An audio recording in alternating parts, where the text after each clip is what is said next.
Hi friends, എല്ലാവർക്കും നമസ്കാരം. പുതിയൊരു വീഡിയോയിലേക്ക് സ്വാഗതം. നമുക്ക് എല്ലാവർക്കും അറിയാവുന്നതും എന്നാൽ ഒത്തിരിയേറെ പേർക്ക് അറിയത്തില്ലാത്തതുമായ ഒരു കാര്യമാണ് നീന്തൽ അഥവാ സ്വിമ്മിങ് എന്നുള്ളത്.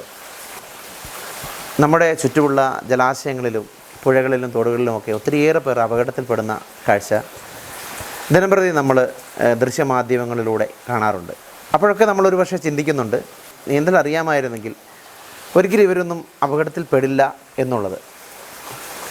അതിനായി തന്നെ നമ്മൾക്കെല്ലാവർക്കും നീന്തൽ പഠിച്ചെടുക്കണം എന്ന് നിങ്ങളെല്ലാവരും പോലെ ഞാനും ആഗ്രഹിക്കുകയാണ്. പക്ഷേ അപൂർവമായി പലപ്പോഴും നന്നായി നീന്തൽ അറിയാവുന്നവരും അപകടങ്ങളിൽ പെടാറുണ്ട്. അതൊരു പക്ഷേ നമ്മൾ കാണുന്ന ജലാശയങ്ങൾ കാണാൻ ഒരു പക്ഷേ വളരെ ഭംഗിയുള്ളതും നമ്മളെ ഒത്തിരിയേറെ ആകർഷിക്കുന്നതുമായിരിക്കും. പക്ഷേ അതിൻ്റെ ഉള്ളിൽ ഒത്തിരിയേറെ അപകടങ്ങളുണ്ടാവും. അത് നമ്മൾ മനസ്സിലാക്കാതെയാണ് ഒരു പക്ഷേ വെള്ളത്തിലേക്ക് എടുത്ത് ചാടുന്നതും അപകടങ്ങൾ സംഭവിക്കുന്നതും. അങ്ങനെയുള്ള ജലാശയങ്ങളുടെ അടിത്തട്ടുകളിൽ മിക്കപ്പോഴും നല്ല ചെളിയായിരിക്കും. താന്നു പോയി കഴിഞ്ഞ് കഴിഞ്ഞാൽ ഒരിക്കലും നമുക്ക് പൊങ്ങി വരാൻ പറ്റിയെന്ന് വരില്ല. അങ്ങനെയൊക്കെയാണ് കൂടുതൽ അപകടങ്ങൾ സംഭവിക്കുന്നത്. പിന്നെ പ്രതീക്ഷിക്കാതെ പല സ്ഥലങ്ങളിലും കയങ്ങളുണ്ടാവും. അങ്ങോട്ട് താന്നു പോയി കഴിഞ്ഞാൽ നമ്മൾ വിചാരിച്ച പോലെ ഉയർന്നു പൊങ്ങി വരാൻ ചിലപ്പോൾ പറ്റിയെന്ന് വരില്ല. അങ്ങനെയൊക്കെയാണ് ഒത്തിരിയേറെ അപകടങ്ങൾ നീന്തൽ അറിയാവുന്നവർക്ക് സംഭവിച്ചിട്ടുള്ളതും. നീന്തൽ പഠിച്ചെടുക്കുക എന്നുള്ളത് ഒത്തിരി പ്രയാസമുള്ള സംഗതിയൊന്നുമല്ല. നമുക്ക് സ്വയമേവ പരിശീലിച്ചെടുക്കാവുന്ന ഒരു കാര്യമാണ് നീന്തൽ. ഞാൻ ഇന്ന് ചെയ്യുന്ന വീഡിയോയുടെ കണ്ടൻറ്റ് തന്നെ ഇതാണ്: പരസഹായം കൂടാതെ എങ്ങനെ നമുക്ക് സ്വന്തമായി നീന്തൽ പഠിക്കാം. ഇതിനെപ്പറ്റിയാണ് ഞാൻ ഇന്ന് ചെയ്യുന്ന വീഡിയോ. ഈ വീഡിയോ നിങ്ങൾ തുടക്കം മുതൽ ഒടുക്കം വരെ കാണണം. ഈ വീഡിയോയെ പറ്റിയുള്ള നിങ്ങളുടെ വിലയേറിയ അഭിപ്രായങ്ങൾ കമൻറ്റായി രേഖപ്പെടുത്തണം. അതുപോലെ തന്നെ വീഡിയോയ്ക്ക് താഴെ ലൈക്ക് ചെയ്യണം. കൂടുതലായിട്ടൊന്നും തന്നെ പറയാനില്ല, നമുക്ക് വീഡിയോയിലേക്ക് പോവാം. ഇതാണ് നമ്മുടെ കടവിലേക്ക് ഇറങ്ങുന്ന വഴി. ഈ കടവിൽ വെച്ചാണ് നമ്മൾ കുട്ടികളെ നീന്തൽ പരിശീലിപ്പിക്കാനായിട്ട് പോകുന്നത്. യെസ്,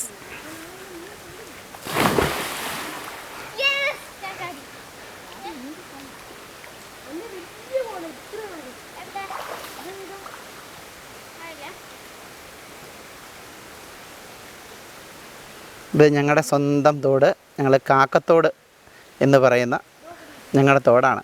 ഞങ്ങളുടെ വീടിനോട് ഏറ്റവും അടുത്തുള്ള, ചെറുപ്പകാലത്തിൽ ഞാനും ഒക്കെ ഈ തോടിൽ നിന്നാണ് നീന്തൽ പരിശീലിച്ചത്. ഇത് നല്ല മഴയൊക്കെ ആകുമ്പം ഇത് കര കവിഞ്ഞ് ഒഴുകും, നല്ല രസമാണ്. അങ്ങനെ കലക്കവെള്ളവും എല്ലാം വരുമ്പം അതിലൊക്കെ എടുത്ത് ചാടിയൊക്കെയാണ് ഞങ്ങൾ ശരിക്കും നീന്തൽ പഠിച്ചത്. നമ്മുടെ കുട്ടികൾ നീന്തൽ തുടങ്ങിയിട്ടുണ്ട്. നീന്തൽ എന്ന് വെച്ചാൽ വെള്ളത്തിലിങ്ങനെ ചാടി തുള്ളി കളിക്കുക എന്നുള്ളതാണ് അവരുടെ ഏറ്റവും ഇഷ്ടമുള്ള ഒരു പരിപാടി. എല്ലാ കുട്ടികൾക്കും ഇതുപോലെയൊക്കെ തന്നെയാണല്ലോ. എനിക്ക് വലിയൊരു ആഗ്രഹമാണ് ഇവരെ നീന്തൽ പഠിപ്പിക്കുക എന്നുള്ളത്. അപ്പോൾ ഒട്ടും അറിയത്തില്ലായിരുന്നു ഇവർക്ക് രണ്ടുപേർക്കും. പക്ഷേ ഇപ്പം പതുക്കെ ഇങ്ങനെ കൈകാലിട്ടടിച്ച് നീന്തി വരാനൊക്കെ ആയിട്ടുണ്ട്. കണ്ടില്ലേ, ചെക്കൻ അത്യാവശ്യം നീന്തി പരിശീലിക്കുന്നുണ്ട്. മോളും അത്യാവശ്യം ആയി വരുന്നു. പിന്നെ ഇത് ഏറ്റവും നല്ലത് ഇതുപോലെയുള്ള ചെറിയ ജലാശയങ്ങളാണ്. നമുക്ക് നീന്തൽ പഠിക്കാൻ ഏറ്റവും സൗകര്യപ്രദമായ സംഭവം ഇതാണ്. കാരണം അരയൊപ്പം വെള്ളമേ ഉള്ളൂ, ഒരിക്കലും അവർ മുങ്ങിപ്പോവില്ല. നീന്തൽ പരിശീലിക്കാൻ ആദ്യമായിട്ട് നമ്മൾ ചെയ്യേണ്ട കാര്യം എന്തെന്ന് വെച്ച് കഴിഞ്ഞാൽ, നമുക്ക് ഒരു അരയൊപ്പമുള്ള വെള്ളത്തിൽ ഒരിക്കലും നമ്മൾ മുങ്ങിപ്പോവില്ല എന്ന് നമുക്ക് ഉറപ്പ് ആയിരിക്കണം. അങ്ങനെ അരയൊപ്പമുള്ള വെള്ളത്തിൽ നമ്മൾ ഈ കൈകാലുകളിട്ട് അടിച്ച് തുഴഞ്ഞ് വെള്ളത്തിൻ്റെ മുകളിൽ തല പൊക്കി നിന്ന് പരിശീലിക്കാവുന്നതാണ്. ഇത് നമുക്ക് ആരുടെയും സഹായം വേണ്ട, നമുക്ക് സ്വന്തമായി പരിശീലിക്കാവുന്നതാണ്. കൈകാല് കണ്ടല്ലേ, പൊന്നിടെ ഒന്ന് തുഴഞ്ഞ് നിന്നേ, വെള്ളത്തിന് മുകളിൽ ഇങ്ങനെ തല പൊച്ച് ഇങ്ങനെ തുഴഞ്ഞ് നിൽക്കുക. ഇങ്ങനെ തുഴഞ്ഞ് കൈകാലിട്ട് അടിച്ച് തുഴഞ്ഞ് ഇങ്ങനെ പരിശീലിക്കുക എന്നുള്ളതാണ്. ഇത് നമുക്ക് സ്വന്തം പരിശീലിക്കാവുന്ന സംഭവമാണ്. ഇങ്ങനെ തുഴഞ്ഞ് ഇങ്ങനെ കൈകാലിട്ടടിച്ച് തുഴഞ്ഞ് വരിക. അന്നമോൾ അതുപോലെ ഒന്ന് വന്നേ, പൊന്നോട്ടം വന്ന പോലെ തുഴഞ്ഞ് വന്നേ, ഇങ്ങനെ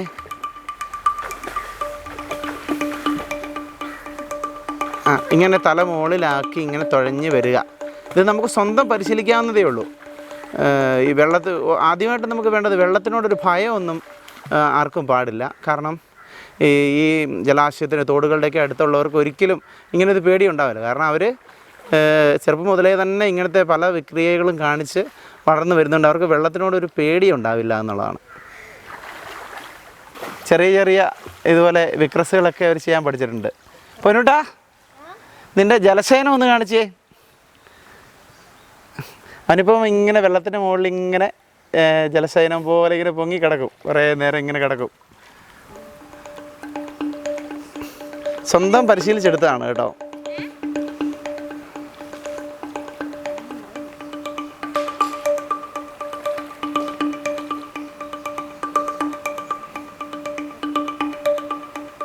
അനങ്ങാതെ കിടക്കുക.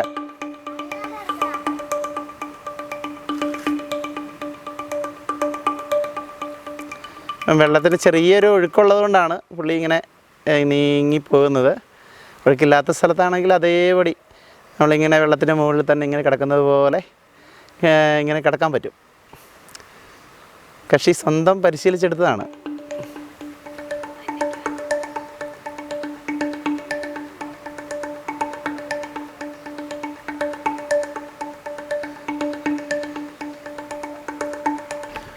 പൊന്നൂട്ടാ, നീന്തിക്കേ. ആ, ഒന്നൂടെ ജലസേനം.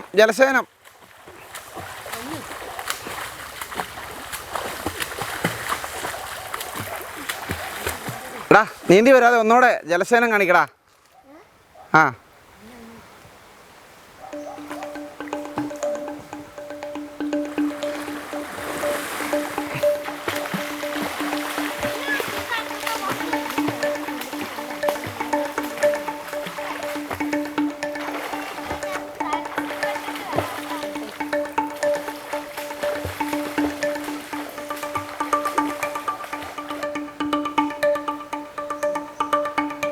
യെസ്.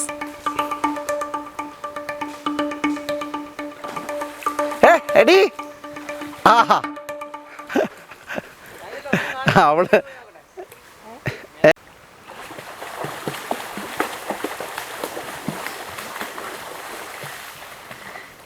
നിൽക്കല്ലേ. ആ, അടിച്ചടിച്ച് നീന്തി വാ. ആ, ഇടയ്ക്കൊന്നും നിൽക്കാൻ പാടില്ല. ആ, വാ, അത് തന്നെ. നീന്തി വാ. ആ, അമ്മയുടെ അടുത്തേക്ക് വാ. ആ, ഓക്കെ.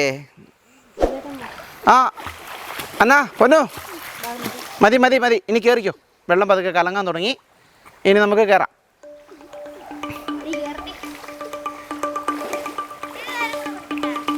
വേണ്ട, മതി. പോരെ.